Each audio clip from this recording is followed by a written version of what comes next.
What is up, guys? Archon Tsunami here, bringing you guys another YouTube video. I'm gonna try to do at least once a week from now on. I'm gonna try to do it on Tuesdays, because those are usually the days on Twitch when I'm streaming World of Warcraft for the raid. So I only stream like 2.5 hours, whereas the last 2 days I've been streaming Apex Legends for about 36 over 2. It's been a fun time. Definitely no insanity over there. But anyway, let's go ahead and discuss what today's video is going to be about. In today's video, we're going to talk about the AAA gaming situation, with publishers pushing their games out fast, basically killing studios off left and right. So it's mostly going to focus on Fallout 76 and Anthem, which I won't have footage for because I didn't buy those games because I had a nasty feeling that they weren't going to be good. So without further ado, let's go ahead and hop into it. Before we talk about the fate of BioWare and Anthem, I want to talk about how EA is basically responsible. Activision is a little bit as well, but it's mostly EA these days, is mostly responsible for preying on people's love for their favorite development teams.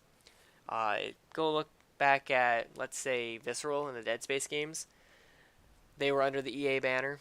They got to Dead Space 3. It didn't sell well. You're done. The series is gone. And I'm sure BioWare, once they're done with them and once Anthem settles, BioWare will be disbanded and they'll be gone.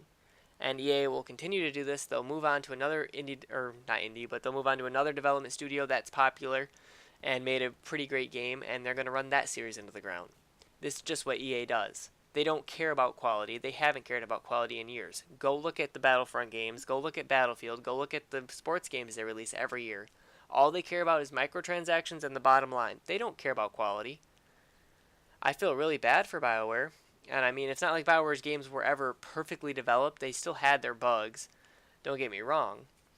But it was never this bad. This is ridiculous. People need to open their eyes and stop necessarily being loyal to developers and be more weary of the publisher behind them. Sure, they may make a good game or two when they're by themselves as an indie company, but once they get bought up by a publisher, they now have a deadline to meet, and they're not going to have that leeway for creativity either that they did when they were solo making the game. And as much as it's going to hurt to, let a dev company die because you don't want to buy their game because of a publisher, that's just where we're going to have to go. Because this isn't going to get better. This is only going to get worse. I mean, Anthem is actually breaking PS4s to the point where it's causing the hard drive to basically fragment and then have to fix itself because it shuts down your machine while it's running. That's not okay. That is never okay. Mass Effect Andromeda was a mess too. Look at that. That game had a bunch of problems at launch. Not as bad as what Anthem did. Granted, I think Mass Effect Andromeda had more development time as well. 6 years isn't enough time in the modern day era, especially not with the way everything runs. So basically my key advice to you guys is stop buying these games just because your favorite developer made them. I know it sucks to hear that. I know it's going to hurt. But what you guys need to do is pay attention to who the publisher is, because the publisher is going to dictate the quality of that product. I'm sure there is some games that may be good that EA may publish. I'm sure they may give some dev teams more time than others. That's probably a fact. But with the current trend of the way things are going, if you see your favorite dev team get picked up by one of the bigger publishers like Activision or EA, I would avoid it like the plague, because it's not going to be the same game that you know and love. It's not going to have the same spirit that dev team put into their other titles. We as a consumer base need to stop defending these games. We need to stop saying, oh, well, if you don't like it, then don't buy it, or it'll get better later. I'm sure it'll get better later. Like, that's an abusive relationship 101. Like, that's what EA wants you to think, that it's going to get better, and it's not going to get better. It's never going to get better unless people speak with their wallets and stop paying for these games. It's fine to like a game, but it's a completely different thing to defend a game after it clearly shows its flaws to the point where it's almost breaking a machine. That's not okay. We need to put our foot down as a community and show EA that we have solidarity, that we are not going to stand for this. We're not going to stand for these cheap-made games anymore, these games as a service, if you want to call them that.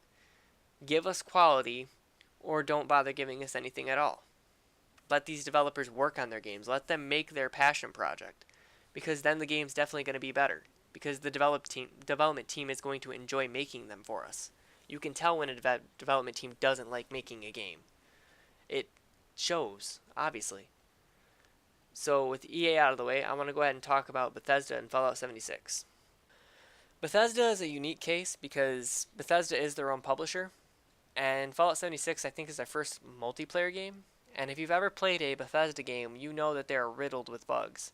Some of them are pretty game breaking, and some of them are just funny. But for them to make a multiplayer game, they should have definitely had a beta 6 or 7 months beforehand so they could fix and test everything before, because we already knew they were going to have the bugs. That's just their MO. They always have a bunch of glitches and bugs. And the fact that they didn't, and they tried doing one 2 weeks before, and then they tried getting rid of the modding community because, again, it's a multiplayer game. But at the same time, I don't understand why they're banning people over cosmetics. On top of that, you have the pre-order scandal where they were trying to cheap out on their pre-order bonuses that they had.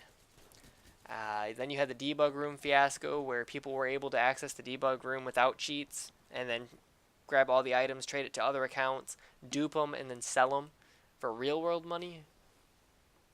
I mean, that's just crazy. And then they lash out at the community still. They don't actually take responsibility for any of this. They just keep lashing out.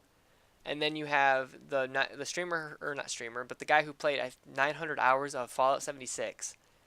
900 hours. That is a lot of time for a game that just recently came out, I think, what, in November? 900 freaking hours. That's just incredible. And you're going to ban him because supposedly the items in his inventory didn't match his playtime or something like that is what they tried saying. Like, that is the ultimate spit in the face. This guy is clearly supporting you, and he likes your product for whatever reason, even though it's a buggy mess, and you're going to ban him. Okay. So clearly they've let their success go to their heads for, lashing out at the community and now banning this poor guy who played 900 hours and his account's now gone. Like I said, the developers don't care about us. Well, the developers probably do, but in most cases the publishers don't. In this special case, Bethesda doesn't. We need to start speaking with our wallets. We need to start not buying these games. I've already said it before. I'm not going to try to rant too much more about it. But stand up for yourself. Apex Legends, which I'm playing right now, is a completely free game, had no hype. I don't even know if it's a AAA title, to be honest with you. I think it's made by Respawn, who is a AAA company. But at the same time, it's probably made using reused assets from Titanfall.